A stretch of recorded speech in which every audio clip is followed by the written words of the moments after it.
After all the tumult and shouting, who is going to win?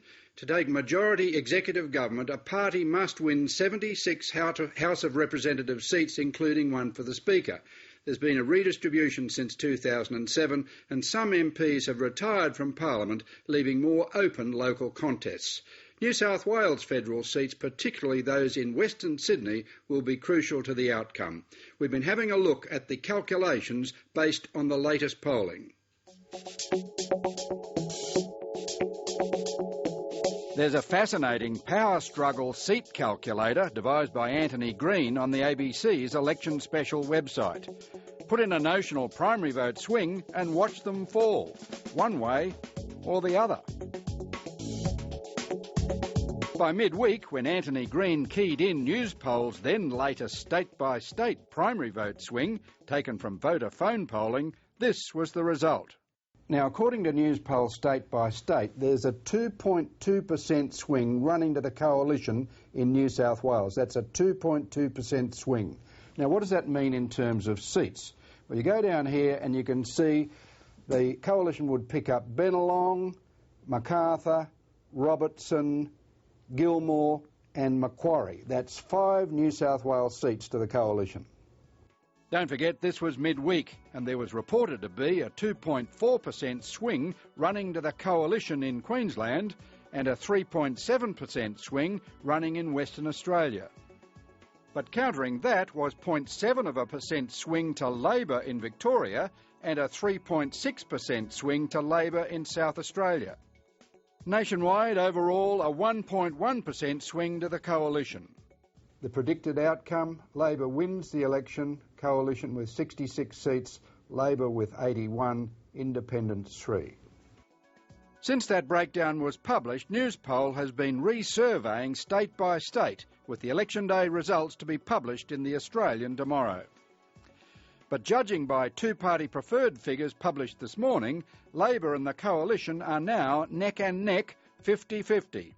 If confirmed at the ballot box, that would represent a 2.7% national swing to the Coalition. The calculator would score such a result this way: the Coalition would win 18 seats and just get over the line to form a government. Anything less and there would be a hung parliament. Win, lose or a hung parliament, it appears there are some bitter recriminations coming within the New South Wales branch of the Australian Labor Party.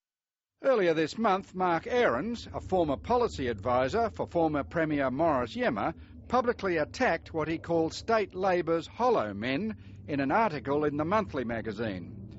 Included in the derision was former State Secretary, now Federal Labor Secretary Carl Batar, and Senator Mark Arbib, another former State Secretary and a key numbers man who orchestrated what Mr Ahrens described as a coup d'etat, the dramatic removal of Kevin Rudd as Prime Minister in June, unprecedented, he said, in the history of the Australian Labor Party.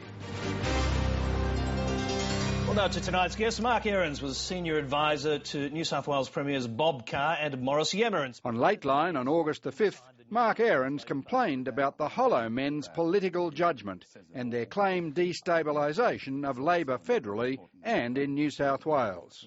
It was Mark Arbib and the New South Wales machine who, in the wake of the Carr government, created this illusion that Labor had been a bad government in New South Wales and launched a campaign to deride and undermine Carr. And it's had catastrophic political effects on the way New South Wales Labor is viewed by the community. So they were also the people who advised Kevin Rudd at the beginning of this year to go out and start talking about all of the faults of his own government at a point of time when, in fact, there were many, many significant achievements that the Rudd government could point to. And this has somehow become, particularly amongst sections of the Australian media, accepted fact that it is a rotten government that doesn't deserve a second term. And Tony Abbott is taking full advantage of that in the same way that Barry O'Farrell, the next Premier of New South Wales, is taking advantage of it. And there is a link there. It is hollow men politics to undermine. Labor power broker Graham Whatever It Takes Richardson, now a commentator, rejects Mark Aaron's assessment. At an Italian Chamber of Commerce pre-election function observed by Stateline in Sydney on Wednesday night, Mr Richardson publicly supported Mark Arbib's action in removing Kevin Rudd as Prime Minister. Mr Richardson believed Mr Rudd was unelectable against Tony Abbott.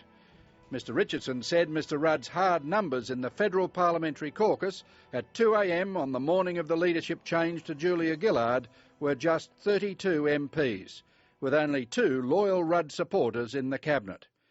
Even if Mr Rudd took the Foreign Ministry after the election, Mr Richardson said he had no prospects of reclaiming the leadership at any time in the future. Mr Richardson questioned the tactical wisdom of the Parramatta to Epping rail link announcement. On Wednesday night, Graham Richardson was predicting a narrow victory for Gillard Labor tomorrow. And what about the half-Senate election?